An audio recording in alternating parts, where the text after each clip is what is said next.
In a war of less than 1,000 people against a mighty army, no one doubted how it was going to turn out. This isn't a subject for study in a military school, but a major subject in a school of human spirit.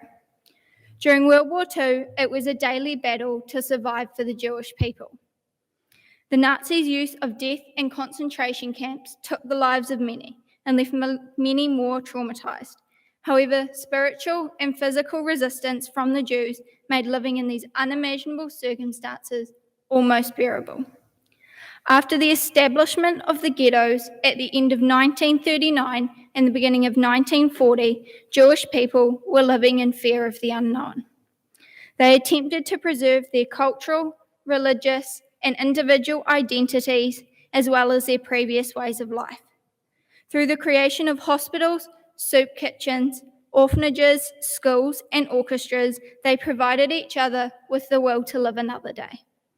This was the beginning of their spiritual resistance. Roman Kent, a Holocaust survivor, summed up the Jewish perspective perfectly when he said, "Resistance in the Lodz ghetto was the symphony orchestra. It was a mother giving a child a piece of bread to survive, because resistance doesn't have to be with a gun and a bullet." The Jews believed the biggest resistance to the Nazis was peacefully, through unity. I believe this quote is an incredible representation of the Jews' peaceful mentality. To me, this is proof that even in such a horrific event like the Holocaust, there is always something to be grateful for. On New Year's Eve of 1942, Abba Kovner, the leader of the partisan group in the Vilna ghetto, realized Hitler's plan. He gained the understanding that the Nazis intended to murder every Jewish person in Europe. He believed the youth needed to be responsible for preventing it. Kovner created a message for all the Jewish youth in the different ghettos across the country. Jewish youth, do not trust those who are trying to deceive you. In front of our eyes, they have stolen our parents, our brothers, and our sisters from us. Hitler is plotting to annihilate all the Jews from Europe.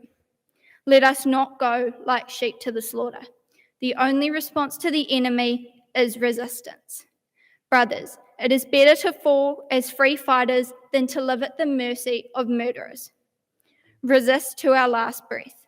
Kovner's communication was his personal way of resistance. The plan for mass deportation from the Warsaw ghetto had begun by the 22nd of July, 1942. The largest ghetto in Europe, it held over 450,000 people who were ordered to report for resettlement in the east. This was disguised for deportation and slaughter. As a result of the devastating event, underground organizations were created to fight against the Nazis.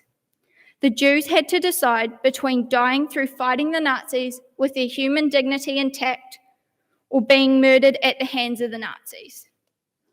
When the 18th of January 1943 came, the deportation of more Jewish people neared as the Nazis returned.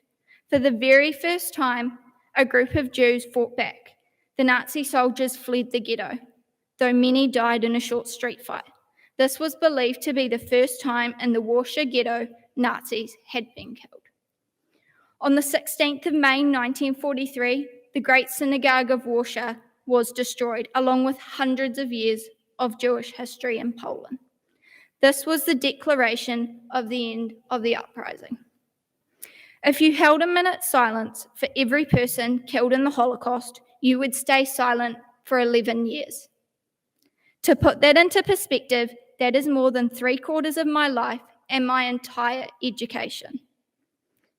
It's hard to believe that not only were the surviving victims mentally and physically scarred from the actions of the Nazis, but had very little to return to after the war. Yet somehow they still remain positive. In my opinion, this is a true example of human spirit that us future generations should learn from. Through the actions of the brave Jews, they resisted the Nazis.